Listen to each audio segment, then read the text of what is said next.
নমস্কাৰ মোৰ প্ৰিয় দৰ্শকসকল। আজি আমি আছোঁ গুৱাহাটীৰ এখন হোটেলত। বিশেষ এটা কামৰ কাৰণে আহিছোঁ, মিটিং এটাৰ কাৰণে। তো এতিয়া ৰাতিপুৱা সকলো ৰেডি হৈ গ'লোঁ। চাহ আহি পালে। অকল ইয়াতে এইখন হোটেলত খালী চাহেই পাম আৰু বাহিৰত ওলাই গৈ আমি ব্ৰেকফাষ্ট কৰিম আৰু বাহিৰে বাহিৰে আমি মিটিঙৰ স্থানলৈ যাম। বেলতলাত আমাৰ মিটিং আছে। মিটিঙৰ বিষয়টো পিছত বেলেগ এটা ভিডিঅ'ত আপোনালোকক কৈ আছোঁ, কিন্তু আজি আমি ইয়ালৈ আহিছোঁ আৰু এই মিটিংটো এটেণ্ড কৰিম। মোৰ লগত আছে মোৰ লগৰীয়া।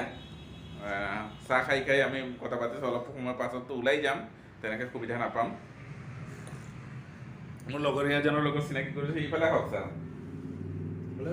হয়, এইফালে এইফালে মানে কি এইটো এখেত লগৰীয়া আপোনালোকে চিনি পাইছে চাগে। নমস্কাৰ, নকুল গগৈ। নকুল গগৈ। মই ৰিজাল্টৰ লগতে আচলতে প্ৰায় 2018 চনৰ পৰা আছোঁ। এই ডিৰেকশ্যন নামৰ এটা অনুষ্ঠানত কাম কৰি আছোঁ। তো সেয়াই আমি গুৱাহাটী আহিলোঁ কালি। আমাৰ এটা ট্ৰেইনিং আছিলে। তো আজি আমাৰ গধূলি শেষ হ'ব। আমি গধূলি চাগে বাছত যাম। তো সেই যিবিলাক ডিছকাশ্যন হ'ব যে সেইখিনি আমি জনাম পাছে পাছে। আজি সেইটো বিষয়টো এইটো ভিডিঅ'ত নজনাওঁ। বিশেষকৈ আমি ইয়াত আহিছোঁ, এটা আমাৰ মানে কি হ'ল, অসমত বিশেষ কিছুমান সমস্যা আছে, যি সমস্যাৰ ওপৰত বহুত কম মানুহে কাম কৰিছে। আমি নিজৰ ব্যক্তিগত ৰূপেতো বহুত আমি ওপৰলৈ উঠি গৈ আছোঁ, কিন্তু আমাৰ পিছফালে এনেকৈ বহুত লোক আছে যিসকল নেকি এনেকৈ সমস্যাত পৰি আছে। তেওঁলোকক কোনে আচলতে বাট দেখুৱাব, কোনে তেওঁলোকৰ সমস্যাবিলাক সমাধান কৰাত সহায় কৰিব? তেনেকৈ মানুহ নাই, হয়নে নকুল? তেনেকৈ আমি মানে গাঁওবিলাকত যাওঁ, দেখোঁ মানুহবিলাকে কেনেধৰণৰ মানে সমস্যাত পৰি আছে। বহুত আপোনালোকে মানে কল্পনা কৰিব নোৱাৰিব। যদি আমি গাঁৱৰ চিনাৰীবিলাক যদি দেখুৱাম নহয়, কল্পনা কৰিব নোৱাৰিব মানুহবিলাকে কেনেকৈ সমস্যাত আছে। বিশেষকৈ শিক্ষাৰ ক্ষেত্ৰত এনেকৈ পিছ পৰি আছে, আপোনালোকে কল্পনা কৰিব নোৱাৰিব মানুহবিলাক। যোৱাকালি আমি এটা আপডেট পাইছোঁ যে দুগৰাকী ছাত্ৰ ছাত্ৰী, তেওঁলোকে স্কুলত পৰীক্ষা চলি আছিল, 2 দিন পৰীক্ষা দিলে আৰু 2 দিন বাকী আছিলে, আৰু দেউতাকে ক'ৰবাত কাম কৰিবলৈ পঠিয়াই দিলে। শিক্ষকজনৰ হাহাকাৰ লাগিছে। এতিয়াতো আমাৰ মানে আমি লখিমপুৰ জিলাত যিহেতু কাম কৰি আছোঁ, লখিমপুৰৰ DCয়ে এনেকৈ অৰ্ডাৰ দিছে, কোন ষ্টুডেণ্ট যদি স্কুলত এবচেণ্ট হৈছে লগে লগে মানে DCক এটা আপডেট দিব লাগে। শিক্ষকসকলেও বহুত মানে বিপদত পৰিছে। আমাৰ মানুহবিলাকে এইখিনি নুবুজাৰ কাৰণে শিক্ষকসকলক এনেকৈ বিপদত পেলাইছে। তো সেইবিলাকত কোনে কাম কৰিব? আমি বহুত কৰিবলগীয়া আছে, হয়নে নকুল? হয়। সেইটোৱে আমি এই ভিডিঅ'টোৰ ফালৰ পৰা আপোনালোকৰ ৰিকুৱেষ্ট জনাইছোঁ সকলোকে যে হয়, মানুহৰ জীৱনত চবৰে নিজৰ ব্যস্ততা আছে, নিজৰ কাম আছে, নিজৰ চাকৰি আছে, ব্যৱসায় আছে। তাৰ মাজতে কিন্তু আমি অকণমান যদি শিক্ষাৰ দিশত অলপ আমাৰ ওচৰত বসবাস কৰি থকা ছাত্ৰ ছাত্ৰীসকলক যদি অকণমান যদি গাইড কৰিব পাৰোঁ, আমাৰ গাঁৱত থকা ল'ৰা ছোৱালীখিনি যদি অকণমান যদি গাইড কৰোঁ, সেইটো মানে বহুত ডাঙৰ আমাৰ কাৰণে কথা হ'ব পাৰে। তো আমি এটা কথা আছে যে কি, আমাৰ শিক্ষাই মানে changing the world through education. তো তেনেকৈ এটা কথা আছে, যিটো অনুষ্ঠানত কাম কৰোঁ, আমাৰ মেইন মটটোৱে সেইটো। চৰি, অকণমান মানে ইণ্টাৰাপশ্যন হ'ল। এটা কল আহি গ'ল, যাৰ কাৰণে মইতো মোবাইলত ৰেকৰ্ডিং কৰি আছোঁ, তো কল এটা আহি গ'ল, ইণ্টাৰাপশ্যন হ'ল।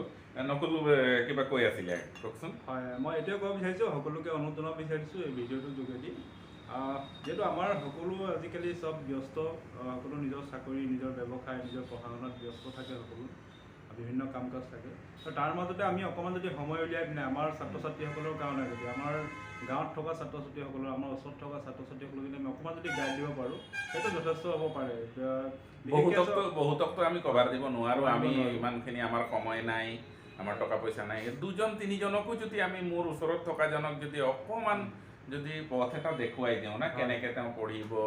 পিতৃ মাতৃসকলৰ সজাগতাটো বহুত কম। সেইখিনি যদি অকণমান আমি যদি বাট দেখুৱাই দিব পাৰোঁ, তেতিয়াহ'লে মানে আমাৰ সমাজখন ভাল হ'ব। তেতিয়া আমাৰ মানে কি, দেশখন উন্নতি কৰিব। এতিয়া আমি দেশ হিচাপে আমি ইনফ্ৰাষ্ট্ৰাকচাৰত বহুত উন্নতি কৰি দিলোঁ, কিন্তু এই গাঁওবিলাকত দেখিবলৈ পাওঁ ল'ৰা ছোৱালীবিলাক মানে লিখা পঢ়াত বহুত পিছ পৰি আছে। তেওঁলোকক কোনে সহায় কৰিব, হয়নে?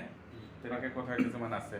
তো লগতে আৰু এটা অনুৰোধ জনাব বিচাৰিছোঁ যে আমাৰ বহুত মানুহবিলাকে কি থাকে, নিজৰ কামত যায়, ব্যৱসায়ত যায়, হেৰিত যায়, কিন্তু কি দেখা যায়, আমি যিহেতু 18 চনৰ পৰা এই চেক্টৰত কাম কৰি আছোঁ, কিন্তু নিজৰ ল'ৰা ছোৱালীখিনিক কিন্তু অকণমান গুৰুত্বটো কম দিয়ে পঢ়া শুনাৰ ক্ষেত্ৰত। মানে তেখেতলোকে স্কুলৰ সময়ত গৈছে নে, আহিছে না, বা স্কুলত কেনেকুৱা ধৰণৰ এটা হোমৱৰ্ক দিছে নিদিছে সেই কথাবিলাক কিন্তু আপোনালোকে অকণমান কামতো যাবই লাগিব এইটো আমি কাম নকৰিলে কোনো চলিব নোৱাৰে বা আমি বিজনেছ কৰিব লাগিব চাকৰি কৰিব লাগিব তাৰ মাজতে মানে বহুতবিলাক অভিভাৱক দেখা যায় যি নেকি অকণমান নিজৰ ল'ৰা ছোৱালীখিনি অলপ গুৰুত্বটো শিক্ষাৰ ক্ষেত্ৰত কম দিয়ে মানে এইটো সমস্যাটো আপুনি ক'ব খুজিছে যিটো নেকি ৰাতিপুৱা তেওঁলোকে 7টা 7:30টাত কামলৈ ওলাই যায় গধূলি 5টা মানত ঘূৰি আহে আৰু ল'ৰা ছোৱালীটো স্কুললৈ যায় কেতিয়া 8:30টা মানত আৰু আবেলি 2টা বজাত ঘূৰি আহে পিতৃ মাতৃসকলে গমেই নাপায় যে তেওঁলোকৰ ল'ৰা ছোৱালী স্কুললৈ গ'ল নে নগ'ল গমেই নাপায় কিয়নো যি সময়ত তেওঁলোকে স্কুললৈ যায় তেনেকৈ সময়ত মানে তেওঁলোকে কামত গুচি যায় এনেকৈ হয় না সেই কথাখিনি আপুনি ক'ব খুজিছে হয় তো মানে কি পুৱা গধূলি অকণমান চাই দিব আপোনালোকে কামততো যাবই লাগিব